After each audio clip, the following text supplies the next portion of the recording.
alisema Yesu wakati anamshughulikia Petro, alilisema Yesu.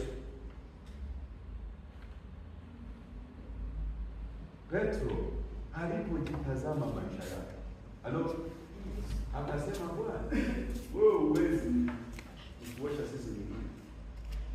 Sisi ndio tunatakiwa tufanyeje? Tukuoshe. Huwezi.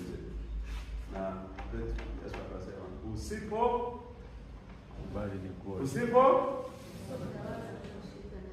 una ushirika na hili kanisa. Tunaingia ushirika kwa njia gani?